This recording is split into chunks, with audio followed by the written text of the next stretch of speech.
the CFO leading. And we will have a fourth panelist and the moderator, Mr. Chung Seck, partner of Baker McKenzie Vietnam. Our panelists are Mr. Tim Evans, Mr. Sharath Martin by Zoom, Mr. Andy Lian, intergovernmental blockchain expert by Zoom, and Mr. Hiroaki Endo, senior research fellow from Japan Association for CFO by Zoom. And now please welcome to the stage Mr. Tim and Mr. Chung Seck.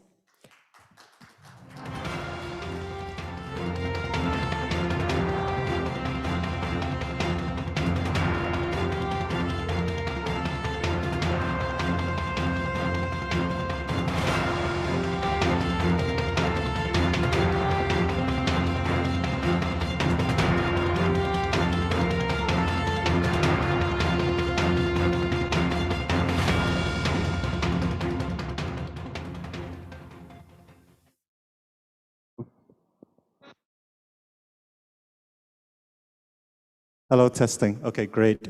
Good morning, everyone. My name is Chung, a partner with Baker McKenzie, and I'll be the moderator for panel one today. We just had really excellent presentations from Tim and Sharath. Tim touching on, the bright spot that Vietnam is, the resilience, the vision, and from Sharath, a call to arms to CFO, C-suites, and businesses in general as you look beyond 2022 and literally the planet that we live on. But before I start the panel proper, I'm delighted that we're also joined via Zoom. We have Andy as well as Endo-san. So I do believe that Andy, I hope you're on. I think you're going to give us a bit of a 10-minute address, and then after that, Endo-san will speak next. So with this, I hand over to Andy first. I do believe you have 10 minutes. Sure. Thank you so much. I hope everyone can hear me now. Loud and clear. Thank you. Thank you. Greetings from Singapore, and hope everyone is fine. I'm Andy, chairman of the Big One Exchange. We are top 40 globally. So today my topic is a bit maybe not so CFO-like for now. I'm talking about something regarding cryptocurrency and DeFi, which means decentralized finance. So give a very brief definition of decentralized finance. So it's an umbrella term for financial services on public blockchain. Right now it's on almost all kinds of blockchain, from Binance to Ethereum, all those that you can imagine. So with DeFi, you can do most of the things that banks support, like earn an interest, borrow land, buy insurance, trade derivatives, trade assets, and a lot more, But it is a lot faster and does not require a lot of paperwork, or a third party. So as with crypto in general, DeFi is global, it's a peer-to-peer transaction manner, and does not directly, deal with any centralized system. So many would ask, what would DeFi do, in this current market? We have a lot of bankers here and so forth. My personal take is, it is set to change how the traditional finance is going to be like. First of all, DeFi has the potential to transform the traditional banking sector into a more decentralized model for serving clients.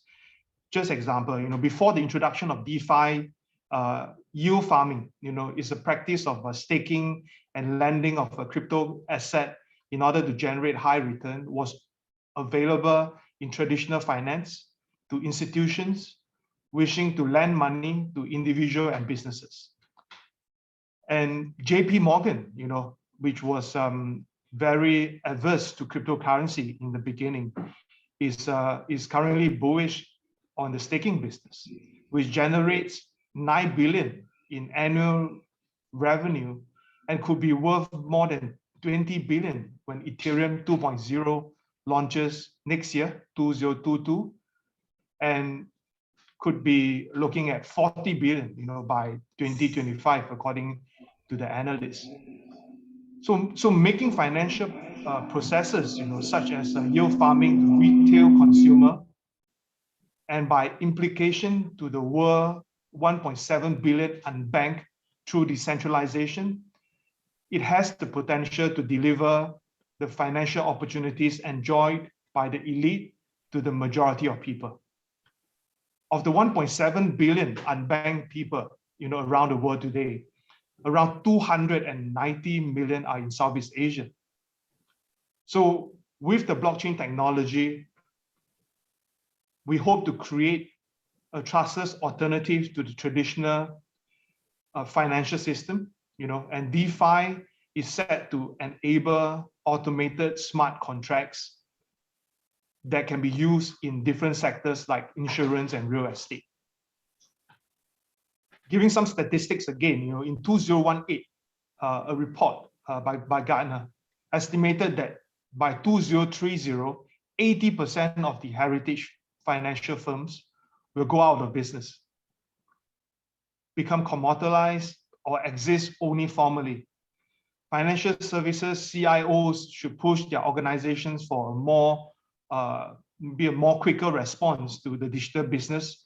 And this was written in the response to the impact of fintech to non-traditional players such as Alibaba and Metro Bank before the rise of DeFi. But despite the hype around DeFi, it is likely the future financial system will be on a hybrid mode, connecting DeFi with traditional banks. In this scenario, central banks, clearing houses, regulators, and overseers of the economy would have vital role to play in the digitalized and decentralized finance system. It is also worth noting in this context the rise of CBDC, central bank digital currencies. While the Chinese CBDC, the digital yuan, was born as China's answers to Facebook Libra back then, the recent ban of Bitcoin and advancement of the digital yuan by the People Bank of China shows the rise of DeFi is by no means guaranteed in its decentralized form.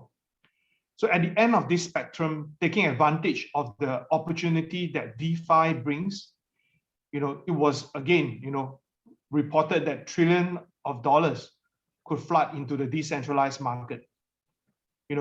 That's provided, the world's 100 biggest bank, like HSBC, for example, even invested or tried to experiment into the DeFi market, according to a blockchain research firm, Block Data.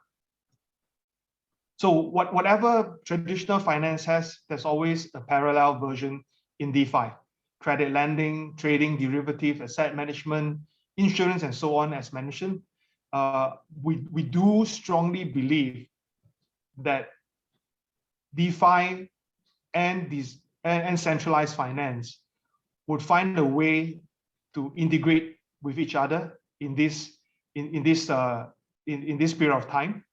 And I really hope that, when we look at DeFi, we could help to look at how DeFi can help the unbanked, and how DeFi could help some of the CFOs, in the space to really understand how cryptocurrency is going to change some of the things that we are going to do right now. Thank you so much. Thank you very much, Andy. Thank you very much, Andy. One thing I'm really enjoying about this panel is that the topics are really diverse. Just on a small logistical point, especially for those of you on Zoom, there is a Q&A function. So if you have questions, please put your questions into the Q&A function, because I will be looking at it. Okay. Now let's turn over to Endo-san. He's going to talk about, the Japanese perspective of investments into Vietnam. As some of you would have probably read, I think there was a very successful meeting between Vietnam's Prime Minister and Japan's Prime Minister recently. MOUs were signed, all the indications of strong Japanese investments into Vietnam across a range of sectors. So with that, I'll hand over to Endo-san to give us his 10-minute introduction. Thanks. Thank you very much for a very kind introduction. Can you hear me well? Okay. Thank you. My name is Hiroaki Endo, representing Japan Association for CFOs. Before going into my presentation or discussion, I just wanted to share with you that we have a very strong and long relationship with Vietnam CFO. And then I'm very honored and delighted to be here to be speaking to all of you. And then it's a shame that a COVID situation put me in a seat in Tokyo talking to you via Zoom, but I was there in Ho Chi Minh City in 2019 and 17, which is very fond memory for me. And I'll be very happy to be back then there again to see you in person. So as it is introduced, we really had a very good discussion between our prime ministers, which is very encouraging. And then I'm very excited about what we have in future. So I think you have read a lot already in the press, so I don't intend to repeat those, but just wanted to share what Japanese people are thinking, since we are talking to a lot of CFOs and CEOs in Japan, and then what they have in mind. Not necessarily having answers to you all, but just wanted to share what's keeping Japanese CFO up at night. This is not too different from what everyone else have in mind, but just wanted to share. The first is a new growth strategy and the role of CFO. That's what they are wondering as of now. So MITI, which is Japanese Ministry of Economy, Trade, Industries, but their initiative is to making a Tokyo renewed financial center or revitalize Japanese economy by bringing in money and the investment into Japan. But at the same time, they are encouraging the investment to outside world, including Vietnam. So just as our Prime Minister, Mr. Kishida, mentioned as well, we're very, very excited about increasing investment into Vietnam economy. And then already seen in the press, we have actually seen a very strong growth of investment into Vietnam. I can explain why these are happening. First, from the bottom of COVID crisis, the economy started coming back. And also in the process of recovery, the supply chain was very much disrupted. Some area is still being locked down or some areas still open, but things are not moving as it was before. So it is a kind of redefining moment. So we can make investment into the region where things are better on track, or we have to shift from those areas which we were investing, but if things are not going well, we have to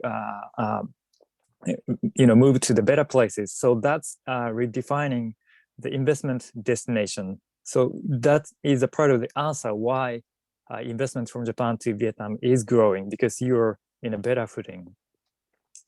And the second is another growth agenda for Japanese CFOs called venture CFOs.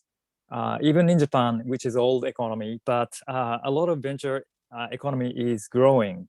Venture companies are trying to come up with new business. So they come up with good technology or good service ideas, but as they try to grow, there are a lot of missing pieces, which includes CFO function.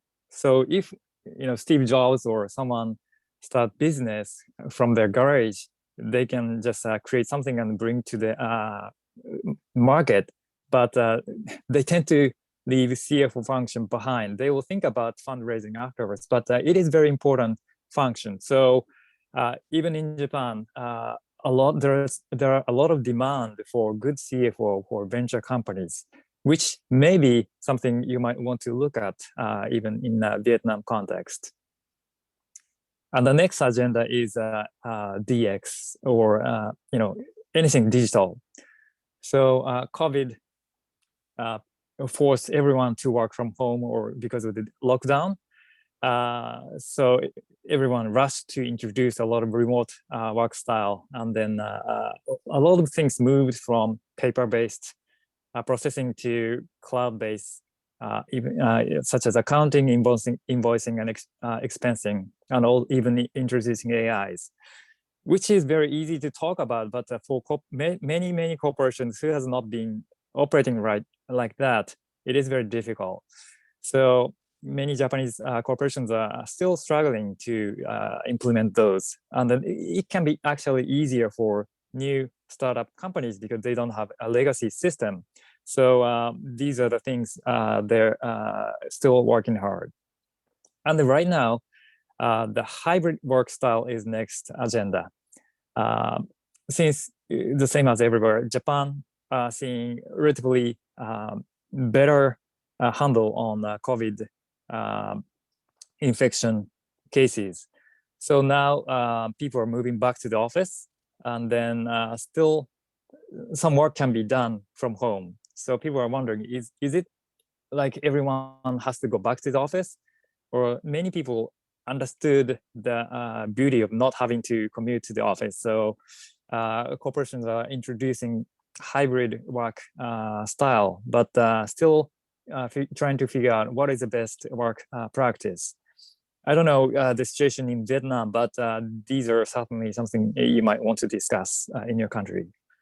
And the next is a big topic, which was already mentioned earlier, but ESG or SDGs, which is very important. But again, many Japanese companies are well behind, but recognizing this is a very important topic, and then working hard to find answer, which we don't have answer yet. And the next thing is, I've touched upon globalization or supply chain disruption, but this is very interesting, exciting opportunity for someone like Vietnam, because you're actually taking shares from other regions who are not able to accommodate those demands from countries like Japan. And the blockchain, which is always being misunderstood as the same thing as Bitcoin, digital currency, which is of course important part of the blockchain effect. But at the same time, this is also can be also used in the trade finance, and then a lot of value chain. So this is still very much under investigation, but that's something the Japanese CFO are keeping very close eyes on. And lastly, the macroeconomy. Not lastly, but a macroeconomy, interest rate and inflation, which was also touched upon. And then from Japanese perspective, it is very challenging to see the inflation. Yeah, we actually started seeing, input prices are in fact impacting output prices, which is consumers' prices rising gradually. But given that the Japanese demographic situation, which is very old and getting older, we really don't see a heated inflation, which is probably because wages, which is not really rising. The background reason is tied to the next item, which is work style for everyone. So many people just retired around 55 or 60 years old before, but Japan is now looking at 100 years old of lifespan. So what do if you retire at the 55 or 60? So people are expected to work longer. So these are giving pressure to the labor market, which is in the wage down. So these are kind of keeping read on inflation. That's one way of thinking. But in our view, current inflation could be short-lived or transitionary, and then longer-term interest rate might come down. So we will see over the next coming years. So these are the my prepared remarks, but we're happy to have any free discussion from now. Thank you very much. Thank you very much, Endo-san. Okay, so now we turn to the panel at large. Actually, I wanted to start from a global view and ask Sharath to talk more and elaborate a bit more on his comments around, the 1.5 degree Celsius. But having said that, I'm also deferential to what I see on the Q&A box. And it seems that in terms of priority and sequence of questions, I think folks are following Maslow's hierarchy of needs. So I'm going to ask that question that I do believe has been directed to Tim from Win Chung Hugh, which actually was one of the questions that I had in my mind as well. So he said, "Dear Tim, thanks for your sharing.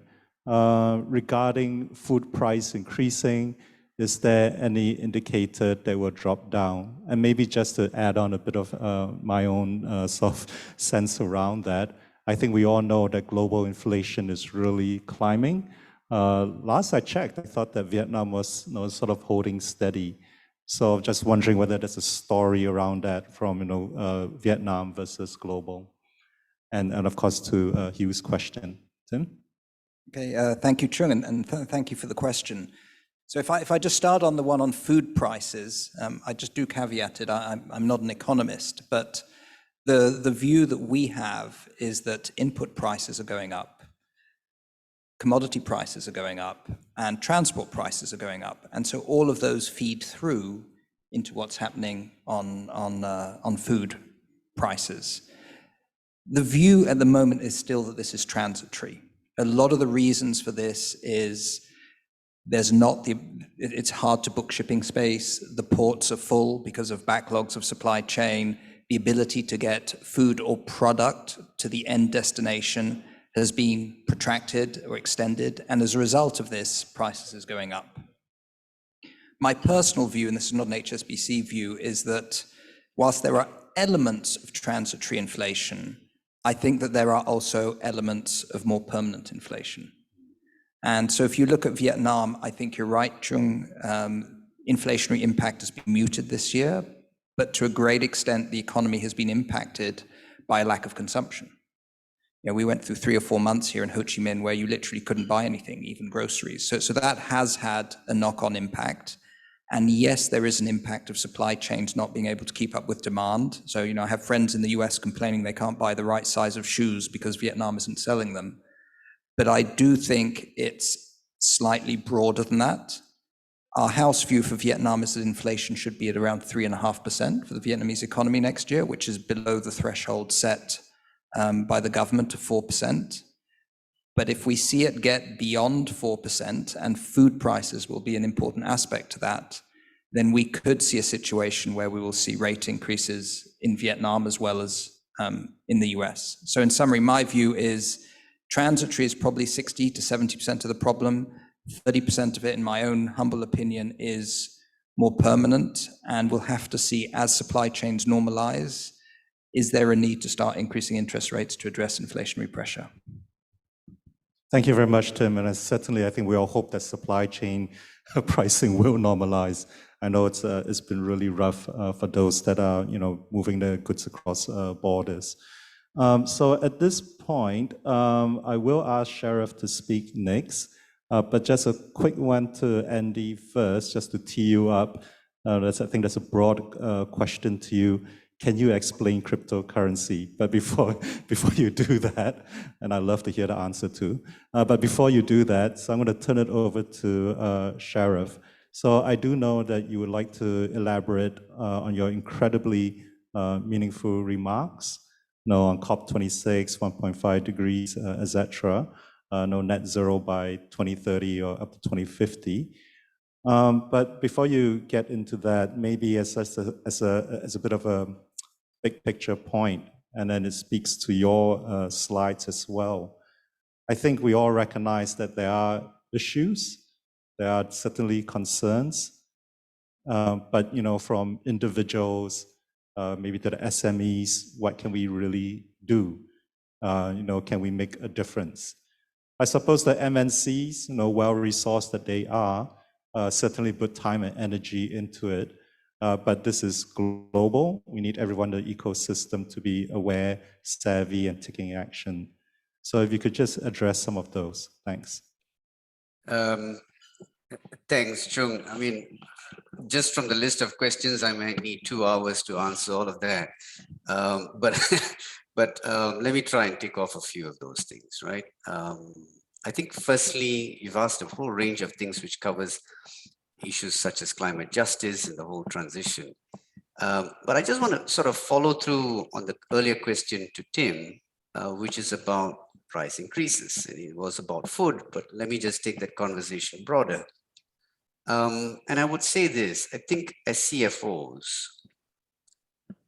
I think it's very nice that we all want to have a return to a positive narrative. That's really important for our psychological health.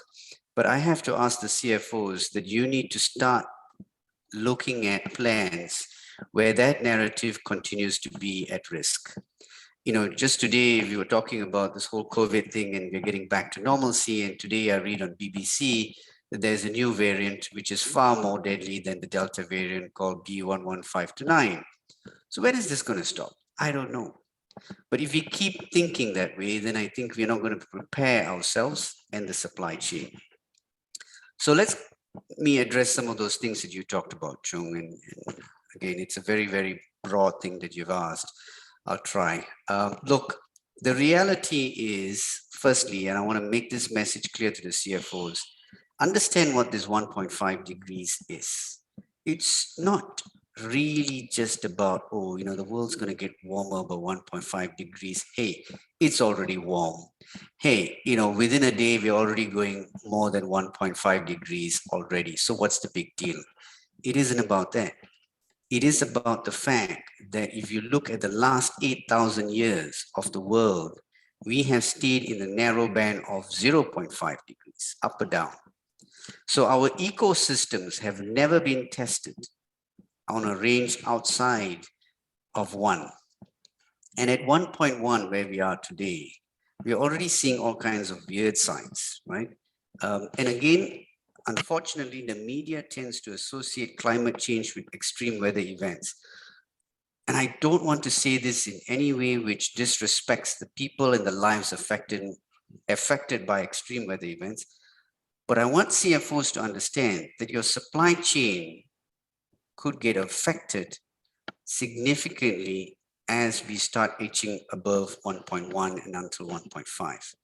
There's a second thing which I hope CFOs will understand better than most, which is there is this notion of a remaining carbon budget. So we have released carbon emissions since the 1700s.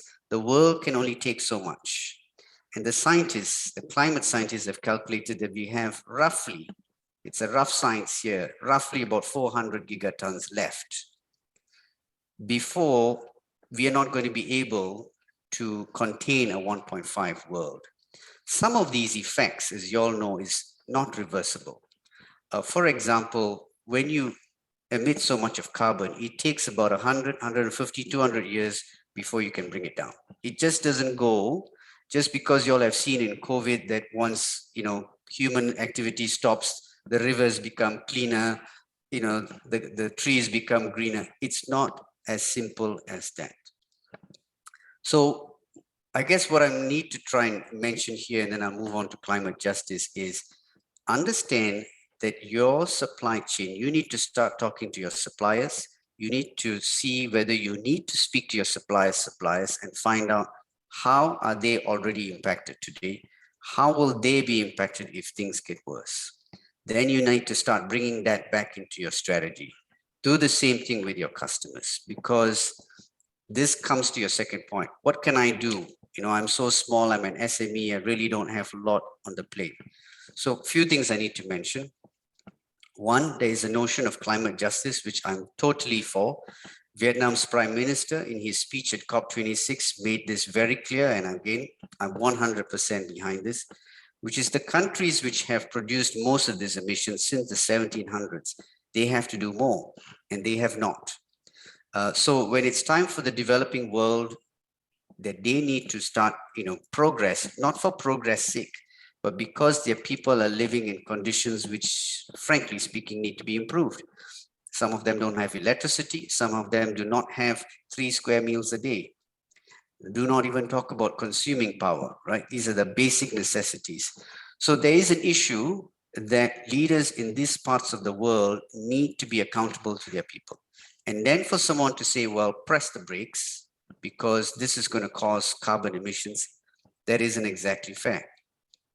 So in 1992, which is well before Paris Agreement in 2015, there was a notion of a common but differentiated responsibility. That has all been removed. And now in Paris Agreement, you're talking about everyone racing to 2050. That doesn't work in my view, Chung.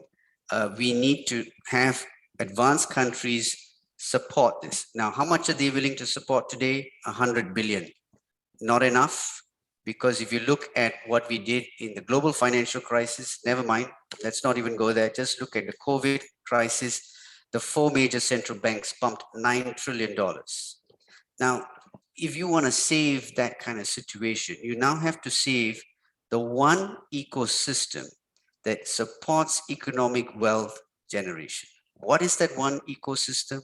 That's the entire planet. And understand that there are at least 9 systems which interconnect. And once you affect one, it can break the other. So CFOs, I'm sorry, but you need to start understanding climate science today. There is no shortcut. And you need to grapple with it. You need to speak to experts.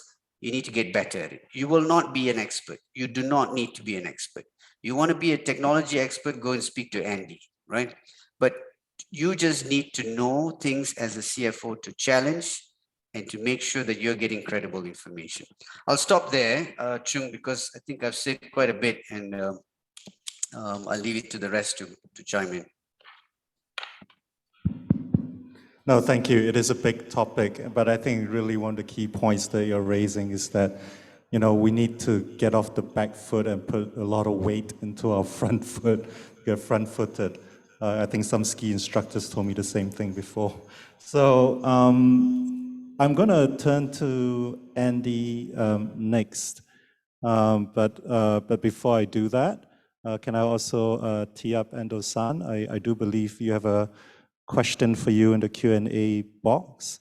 And in fact, actually, it ties in with what I was thinking as well of asking you, which is the whole work from home experience.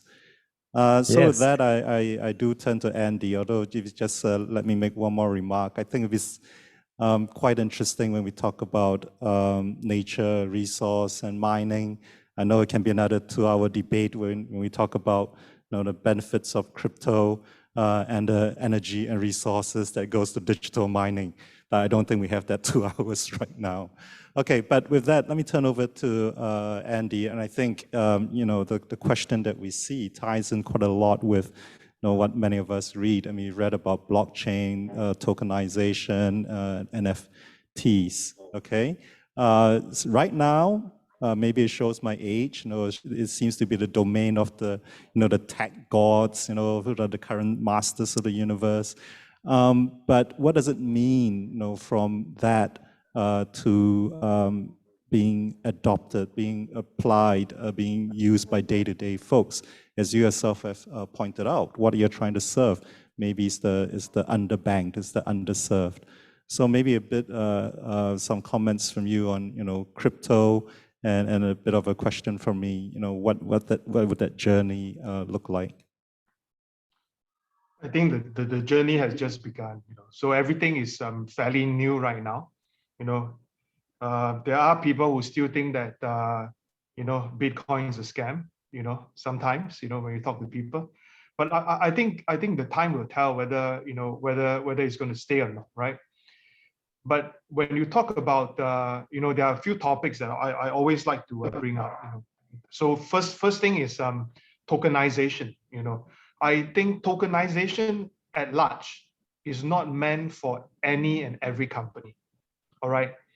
We have friends who say that, hey, if IPO is very expensive, why not we do a STO, a security token? But to be honest, it is also expensive. And and if you can't do well in the IPO stage, I don't think you are going to do well in the crypto space as well. You don't have 2050 to plan ahead. You probably have a window of 3 to 6 months and get things going. And if you can't get things going, out of the door straight away. So I think the environment is very harsh. It's not like most people think that, oh, it's very rosy, it's easy money. People can start a company very fast. Those are all not true, 100% not true. And then again, if you look at Vietnam, as a whole, Vietnam has a very strong user base for cryptocurrency. We have seen a lot of good games coming up from Vietnam, like Axie Infinity. It has close to 2 million active users, on a daily basis. But are these numbers good? I think they are not good enough. They will continue to grow. But we have to look at the cryptonomics behind this. During this period of time where COVID-19 has almost stopped most of the key activities, how are the people in general and those people who are willing to change going to earn some money? People in the gaming space, in the crypto gaming space, for example, on Axie, they play the game and they earn a decent living from it during this period of time. Of course, there are many other things. Is this going to be a life changer? I'm not sure. But at least during this period of time, they are able to survive. They have enough dollar and cents to keep them going, while staying at home, right? So this is a change cycle of economy, right? It is not something very new, to be honest. I think right in the past, when the internet era just started, there are a lot of such opportunities as well. But cryptocurrency as a whole, has gained a lot in the last 2 years because of COVID, right? And then in my earlier topic about DeFi, people think that, hey, DeFi is crazy, man, right? You can borrow anything against anything. That is also not true. Let's look at very practical things. Yeah, I invested in a company who is doing DeFi business. So you just imagine you are a student, you need $2,000 in loan. You go to the bank, they say sorry. You go to your mom and dad, they say sorry. They go to a DeFi platform and borrow that $2,000. And the beauty about this is that you can actually offset your loan, by doing some social work online, social media work online, or by conducting some causes, or finding big communities to support some of his initiative. Vietnam has tons of people, right? So this is a real example. Vietnamese student got the loan and managed to pay more than half during this period of time. And it is a win-win situation for everybody. And I'm not trying to put up a very good word about crypto, but of course I'm always doing that. But to a very practical extent, it does help a lot, for the people that are not doing very well, and it also help some businesses, especially the SME, to pivot away from their comfort zone, to look at things that are more on a global level. Don't create apps just for your small community. Create apps that can actually reach out to more people, a more bonded community, for example, in the crypto space. That's another whole new range of topics that we can talk about. But long story short, I still think that cryptocurrency is here to stay. Cryptocurrency is here to help some people for now, and I hope more people will benefit from it. Thanks, Chung. Thank you very much. This panel deserves more time, but I'm mindful that we have another great panel coming up. So I'm going to ask, I think, the last questions. But just as a quick remark to Andy's points, every now and then Vietnam puts itself up on a digital map. Some may recall Flappy Bird. Remember that game? Yep, got a lot of attention. And now we have, Sky Mavis and Axie Infinity. I think one of the fastest growing tech unicorns in Asia really quite amazing story there. Okay, so this is going to be the last round questions, but actually I do hope that Endo-san, you can answer that question first in the Q&A box. I think, well, at least key for me is what do you think is the experience going to be like from the work from home? Okay, so if you can talk a bit about that, and then I will also ask you to lead off on the last question, which is final remarks from the panelists as you look towards 2022. What do you see happening? And then perhaps most importantly, what the CFOs, CEOs, industry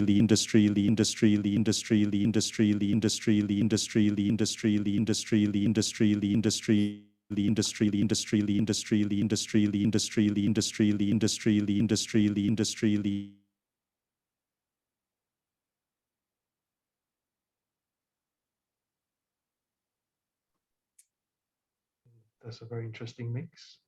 Yeah. Okay, so I think there may be some technical problem, but assuming that everyone else can hear me, I would take up the question if that's okay. So the question about hybrid work style and then implement DX. So it's very much interrelated. So, and then also some part is not necessarily related.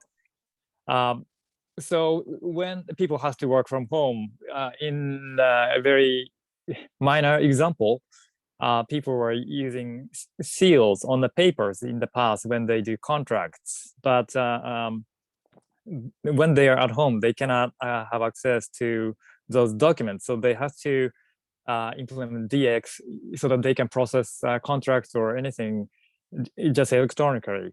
So that's how the hybrid work style kind of forced implementation DX. Oh, by the way, can everyone hear me still? Okay, looks like so. So that's a part of the reason. But even before COVID situation forced people to move to hybrid work, I think these were coming anyway because it is just convenient and that's the way forward. So COVID just accelerated the changes to implement DX. And the other example is accounting. So even moving from paper-based processing to even digital server-based accounting, it's even better to move toward the cloud, because if you are using server-based accounting system, you have to upgrade server, you have to maintain server, you have to keep your server from cyber attacks. So a lot of things you have to worry about if you just try to do on your own. But if you move toward cloud, then the host of the cloud can take care of upgrade of the system or cyber securities.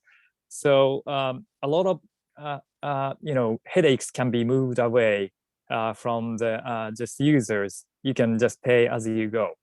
So cloud-based accounting is just again accelerated because of the implementation of DX and also because of the COVID situation.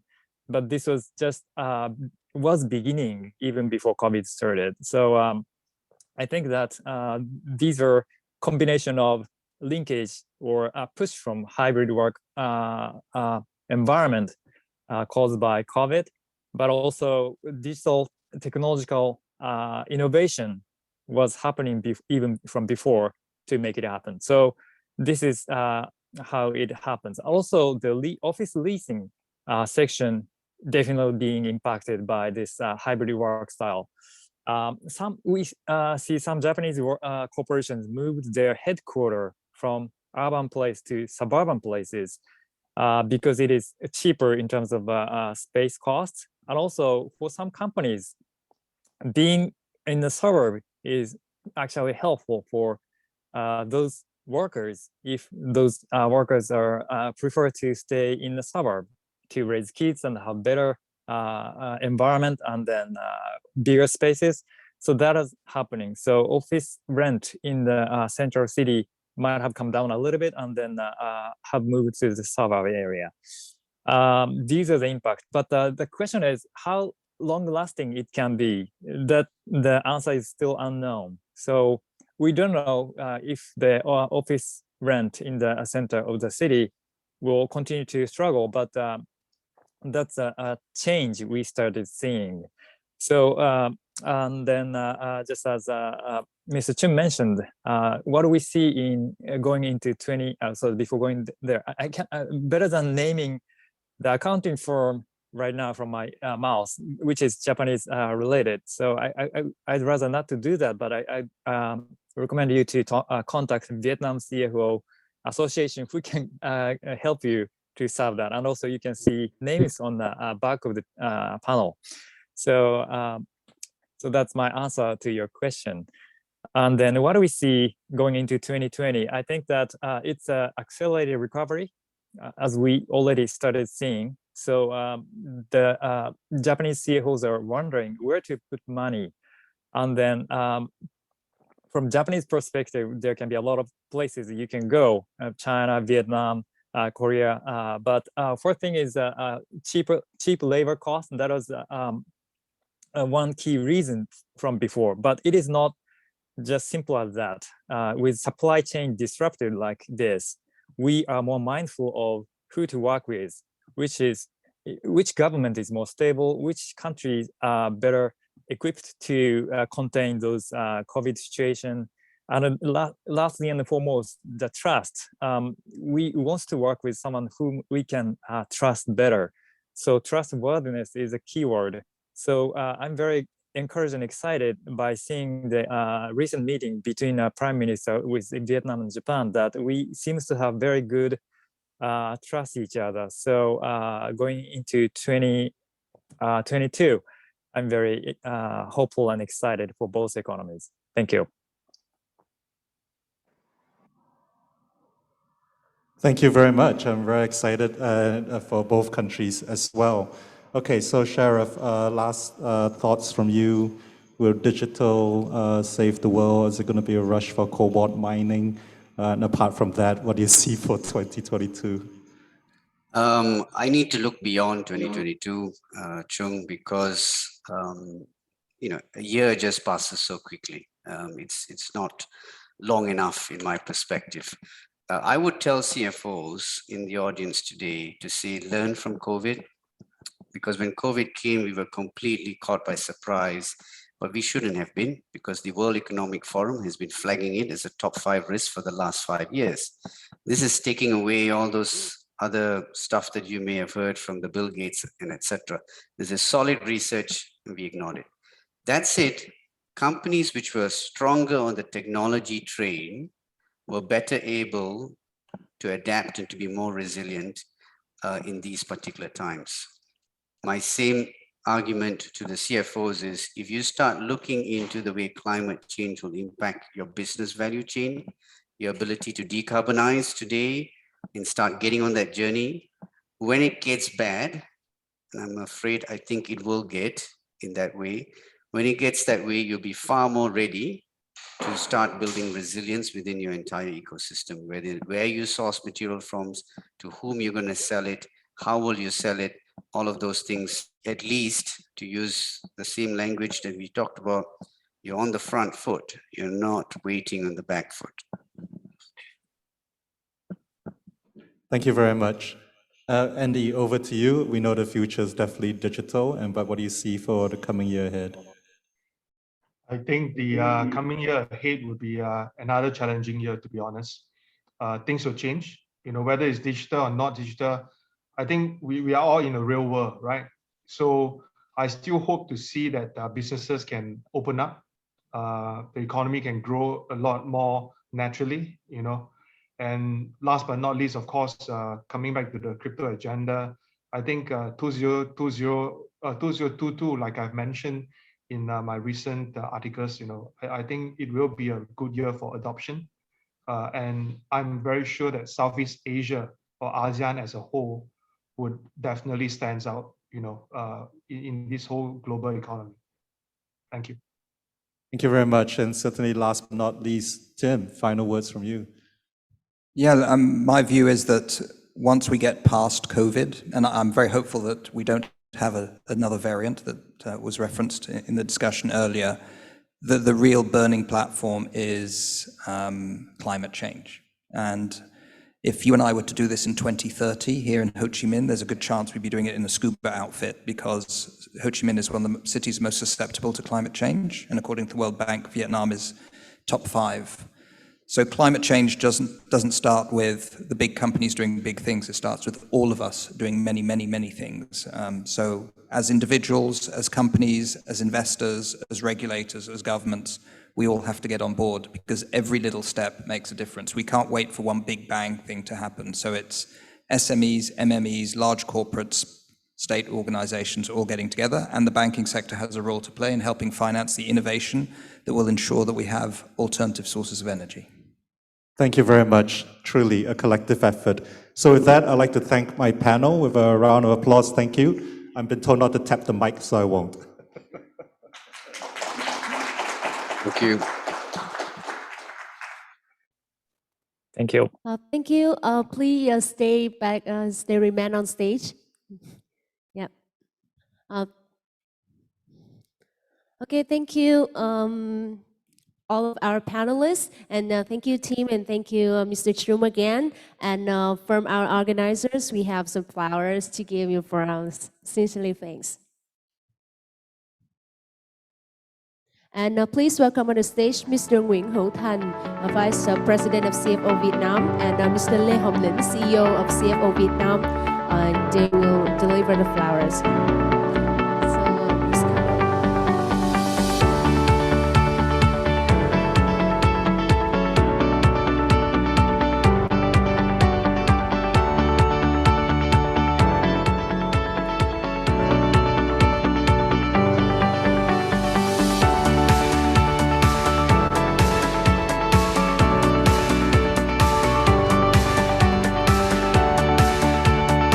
Thank you very much.